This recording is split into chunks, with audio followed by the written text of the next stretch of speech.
चला 6च्या नंतर आपण 7 पर्यंत क्वेश्चन सॉल्व केले होते. आता पुढचे क्वेश्चन सॉल्व करू आपण. How to solve that one.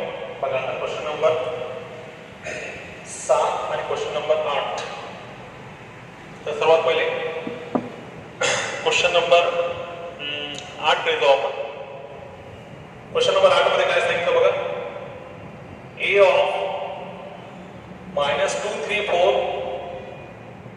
b of 1 1 2 and c of 4 -1 0 are 3 points.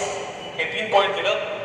Find the Cartesian equation of the line AB and show that the point ABC are collinear. Simple question आहे बघा कसं करताय. या question मध्ये सर्वात पहिले त्यांनी 2 question विचारलं. एक तर विचारलं की कार्टेशियन फॉर्म काढा या 2 पॉइंटचा, म्हणजे लाईन पासिंग थ्रू 2 पॉइंटचा AB चा कार्टेशियन फॉर्म काढायचा आणि पुन्हा दाखवायचा हे तिन्ही पॉइंट्स ABC काय आहे, कोलिनियर आहे. Very simple. तर पहिलं काम काय करता येईल बघा. सर्वात पहिले आपण इक्वेशन ऑफ AB काढू. इक्वेशन ऑफ AB काढता येईल का ना. x1 y1 z1 x2 y2 z2. ठीक आहे. सांगा मला फॉर्म्युला काय. x - x1 upon 1 + 2 1 + 2 z - 3 upon 1 - 3 sorry त्यानंतर z - 4 upon 2 - 4 व्हाटापासून x + 2/3 y - 3 upon -2 z - 4 upon -2. Then what happens now? Now we are interested to show that it is the equation of AB. It is the equation of AB. Cartesian form of equation of AB. Now we want to show that these 3 points ABC are collinear. So if these ABC are collinear, जर आपल्याला ABC collinear दाखवायचे असेल तर फक्त आपल्याला एवढं बघावं लागेल की या लाईन AB ला जर C चे कोऑर्डिनेट्स जर ती इक्वेशन सॅटिस्फाय करत असेल, हे लाईनचे म्हणजे तिन्ही जर इक्वल असेल तर त्यावेळेस ते तिन्ही पॉइंट काय असेल, कोलिनियर. तर कसं येते to show that the points collinear the coordinates of C must satisfy the equation of AB. पुन्हा सांगतो. To show that all the 3 points ABC are collinear, we want to see, or it is must that the coordinates of C satisfy the equation of AB. बघा आता coordinates C चे equation satisfy करतात का नाही. तर x च्या जागी 4 + 2 / 3, y च्या जागी -1 - 3 / 2, z च्या जागी 0 - 4 upon -2. So what about now? 4 + 2 6 6/3 means 2. -1 - 3 -4 -4 -2 म्हणजे 2 आणि -8 is equal to म्हणजे याचे सगळे कोऑर्डिनेट्स इक्वेशन काय करेल, line equation of line AB ची इक्वेशन काय करेल, सॅटिस्फाइड. याचा अर्थ आहे हे तिन्ही पॉइंट्स काय आहे, कोलिनियर. अब इथे since the coordinates of C satisfy the equation of AB, hence all the points A, B, C are collinear. कळालं का मी काय सांगितलं. पहिल्यांदा लाईन AB ची इक्वेशन काढा, त्यानंतर याच्यामध्ये C चे कोऑर्डिनेट्स पास करा. पास केल्यानंतर त्याने जर सॅटिस्फाय करत असेल तर तिन्ही पॉइंट्स काय आहे, कोलिनियर आहे. Okay. Now next question. Question number 9 कडे जाऊ. 9वा क्वेश्चन थोडा मोठा आहे पण सिंपल आहे बघा. क्वेश्चन नंबर 9 कसं करते. Question number 9. तर या क्वेश्चन नंबर 9 मध्ये त्यांनी विचारलं show that the line, 2 lines दिलेली आपल्याला. x + 1/-10 y + 3 upon -1 z - 4/1 and x + 10 upon -1 y + 1 upon -3 is equal to z - 1/4. हे लाईन इंटरसेक्ट इच अदर हे सांगायचं, म्हणजे शो करायचं. आणि also find their point of intersection. म्हणजे बघा कसं कसं एकदम सिंपल की समजा आता हे दोन लाईन जर एकमेकाला इंटरसेक्ट होत असेल तर ज्या ठिकाणी ते इंटरसेक्ट व्हायले त्याचे कोऑर्डिनेट सुद्धा काढायचं. दोन प्रश्न विचारले, एक तर शो करायचा की हे दोन लाईन इंटरसेक्ट होतात आणि जर इंटरसेक्ट होत असतील त्यांचे पॉईंट ऑफ इंटरसेक्शन काय असेल ते आपल्याला काढायचं असा प्रश्न विचारलेला आहे. तर एकदम सिंपल बघा. आता पहिला काम या लाईनचे आपण कोऑर्डिनेट्स काढू. द कोऑर्डिनेट्स ऑफ लाईन 1 पहिला वाटल्यास आपण दोन लाईन देऊन नाव याला लाईन 1 आणि याला लाईन 2. तुम्ही व्यवस्थित लिहा, मी फक्त समजून सांगालो, मी पॉज करून तुम्हाला व्यवस्थित लिहिता येईल. पहिला काम वी हॅव हे दोन लाईन, ठीक आहे, इथून सुरू करतो.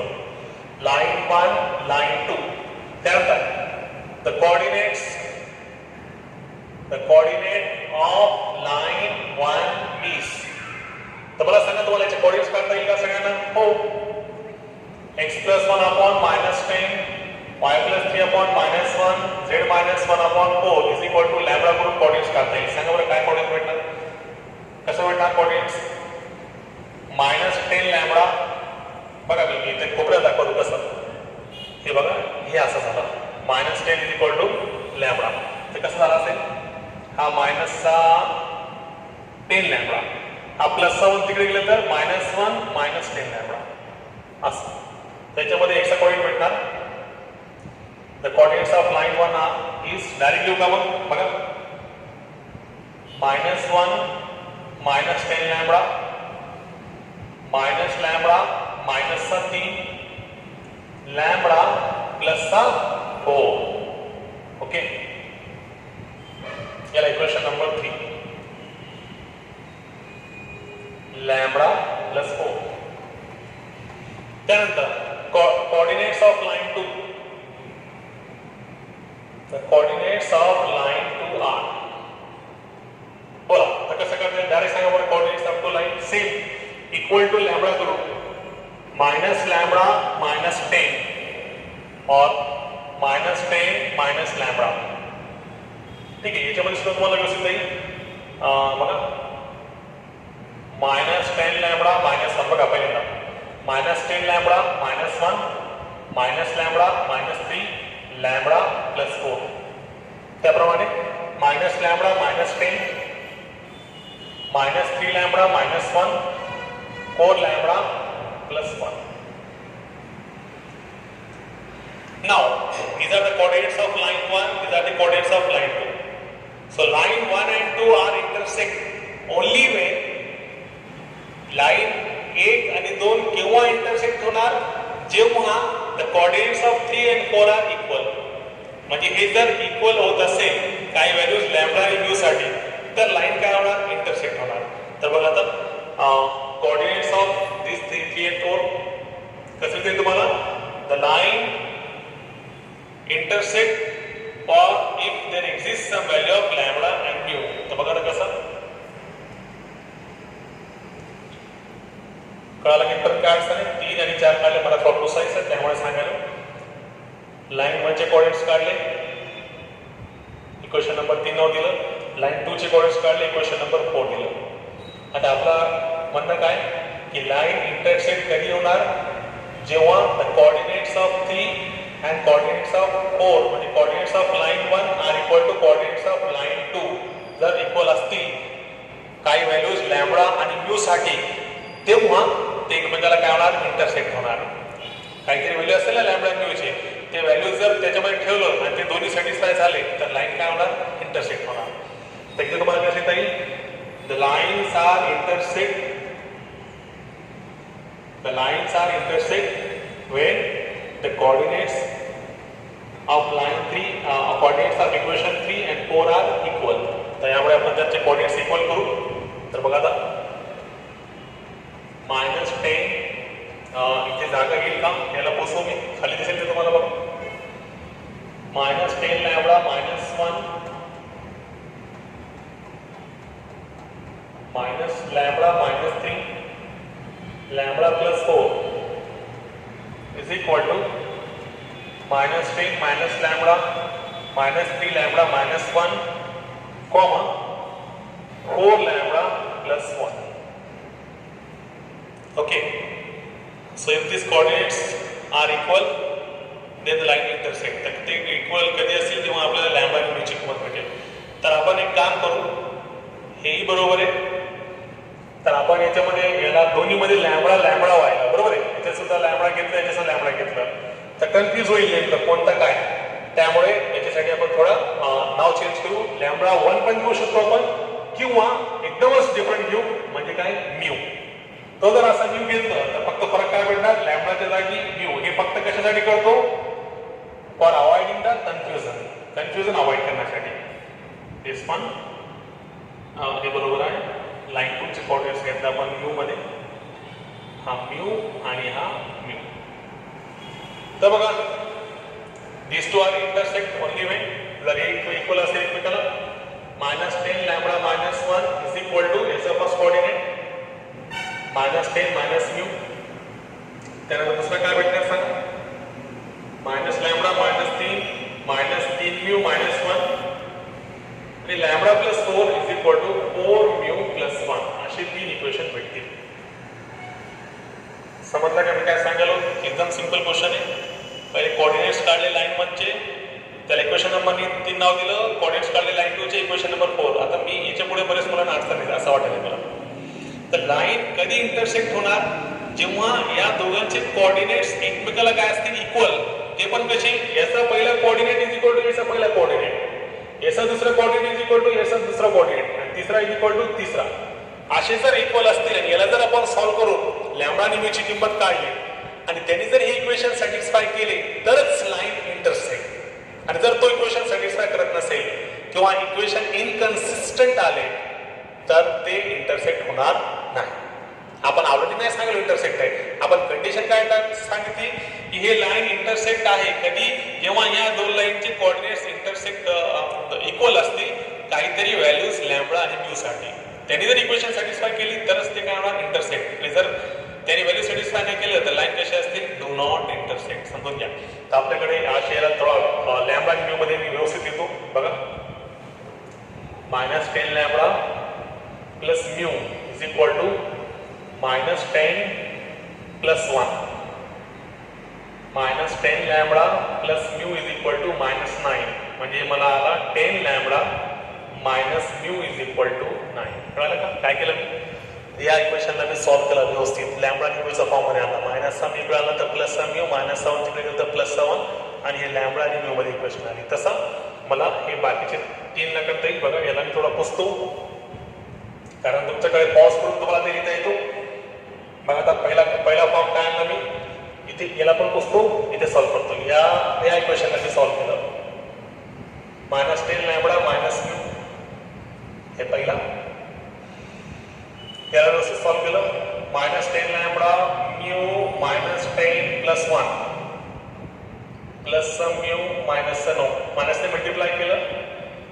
काय केलं कारण पहिला कोऑर्डिनेट नेहमी आपण काय ठेवतो पॉझिटिव्ह, त्यामुळे प्रत्येकाला मायनसने मल्टिप्लाय केलं.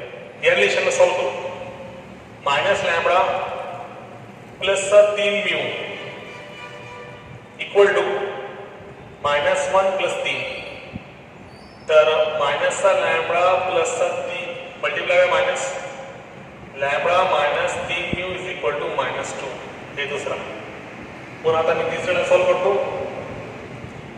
Lambda plus 4 is equal to 4 mu -1 4 mu plus 1. तर काय भेटणार बघा, लॅम्बडा -4 म्यू लॅम्बडा -4 म्यू आणि 1 -4 म्हणजे किती -3. Lambda -4 mu is equal to 3 -3 English. कारण ते आपण मायनसने मल्टिप्लाय करायची गरज पडली नाही. ठीक आहे. मग असे 3 इक्वेशन्स आले. आता या 3 इक्वेशनला सॉल्व्ह करायची 2 मेथड आहेत. एक तर या 2ला सॉल्व्ह करा, लॅम्बडा आणि म्यूची किंमत काढा आणि ते तिसऱ्या ठेवा. तिसरी जर इक्वेशन सॅटिस्फाय झाली तर ते काय होणार इंटरसेक्ट होणार. नाही तर मग सरळ या तिघाचं काय करायचं डिटरमिनेंट. कारण कन्सेप्ट काय की 2 आणि हे जर तिसरी लाईन जर एक कॉमन पॉईंट मध्ये पास होत असेल तर त्या इक्वेशनला काय म्हणता येईल, they are said to be the consistent equation. आणि इक्वेशन कन्सिस्टंट आहे का नाही ते चेक करायचे असेल तर त्याचं काय करावं लागते डिटरमिनेंट. तर सरळ याचं डिटरमिनेंट काढा. याचं डिटरमिनेंट म्हणजे काय, same 10 -1 9 1 minus 3 minus 2 1 minus 4 minus 3 determinant जर 0 आला तर इक्वेशन काय असतील कन्सिस्टंट आणि इक्वेशन कन्सिस्टंट असतील म्हणजे याचा अर्थ आहे 100% हे लाईन्स एक कॉमन पॉइंट मध्ये काय आहे पास आहे म्हणजे 100% ते काय होणार इंटरसेक्ट होणार. तर बघा 10 9 minus 8 plus 1 minus 3 plus 2 plus 9 minus 4 plus 3 बघा बरोबर 9 मधून 8 गेले म्हणजे 10 minus 3 plus 2 म्हणजे minus 6 minus 4 plus 3 minus 1 म्हणजे minus 9 10 minus 10 तर पुन्हा किती आला 0 म्हणजे लाईन्स कशी कन्सिस्टंट आहे लाईन कन्सिस्टंट आहे याचा अर्थ आहे therefore the lines काय इंटरसेक्ट लाईन्स आर इंटरसेक्ट. हा झाला पहिला प्रश्नाचा आन्सर. पण त्याने याच्यात आपल्याला किती प्रश्न विचारले 2 प्रश्न विचारले. जर ते इंटरसेक्ट असतील तर त्याचा काय काढा पॉइंट ऑफ इंटरसेक्शन. तर पॉइंट ऑफ इंटरसेक्शन साठी कुठल्याही 2 इक्वेशनला सॉल्व्ह करा आणि लॅम्बडा आणि म्यूची किंमत काढा. बघा आता तर आता समजा मी 2 इक्वेशनला कोणते सॉल्व्ह केले 10 लॅम्बडा हे बघा 10 lambda minus mu is equal to यालाच मी मल्टिप्लाय करतो 3 ने 30 lambda minus 3 mu 27 lambda minus 3 mu is equal to minus 2 minus plus plus हे कटले 29 lambda is equal to 29 lambda is equal to किती आला 1. पण लॅम्बडाची व्हॅल्यू काय करायचं कुठल्या इक्वेशन मध्ये द्यायचे ठेवलं आपण तर 10 minus mu is equal to 9 तर mu is equal to 10 minus 9 म्हणजे पुन्हा किती 1. तर लॅम्बडा आणि म्यूची किंमत आपण जे कोऑर्डिनेट्स इक्वेशन नंबर 3 आणि इक्वेशन नंबर 4 काढले त्यापैकी 3 किंवा 4 मध्ये ठेवून द्या तुम्हाला काय भेटणार you got the coordinates of point of intersection. ज्या ठिकाणी लाईन भेटते काय करायचं करा 2 इक्वेशनला सॉल्व्ह केलं लॅम्बडा आणि म्यू आले हे कुठे ठेवायचं इक्वेशन नंबर 3 किंवा 4 कशात ठेवा 3 मध्ये ठेवा तरी तुम्हाला सेम भेटणार 4 मध्ये ठेवलं तरी तुम्हाला कोऑर्डिनेट्स पोझिशन वेक्टर काय भेटणार त्याचे सेम भेटणार कोऑर्डिनेट्स. आला का असं एकतर मेथड अशी डिटरमिन काढायची एक पहिली मेथड आणि जर हे जर समजलं नसतं हे पुस्तकात नवीन पुस्तकांनुसार आणि आपली मेथड जुनी कशी होती बघा जुनी मेथड मध्ये कसं सेम हे 3 इक्वेशन काढल्यानंतर आता जसं मी लॅम्बडा आणि म्यूची किंमत 2 इक्वेशनला सॉल्व्ह केलं लॅम्बडा आणि म्यूची किंमत काढली ही किंमत जर मी तिसऱ्या इक्वेशन मध्ये ठेवलं तर LHS of 3 is equal to lambda minus 4 mu तर लॅम्बडा म्हणजे किती 1 मायनस 4 म्हणजे पुन्हा किती आला मला मायनस 3 म्हणजे कोणाचा RHS ऑफ 3 म्हणजे इक्वेशन 3 काय झाली सॅटिस्फाय. असं जरी केलं तरी याचा अर्थ काय लाईन काय आहे इंटरसेक्ट आहे अदरवाईज लाईन कशी असते डू नॉट इंटरसेक्ट. आणि पुन्हा लॅम्बडा आणि म्यूची किंमत 3 किंवा 4 मध्ये ठेवायचा तुम्हाला काय भेटणार position coordinates of point of intersection. I hope तुम्हाला कळालं असेल. तर आजसाठी 9 पर्यंत आपण आलो पुढच्या वेळेस 10 आणि 11 आणि पुढचा व्हिडिओ. Okay thank you.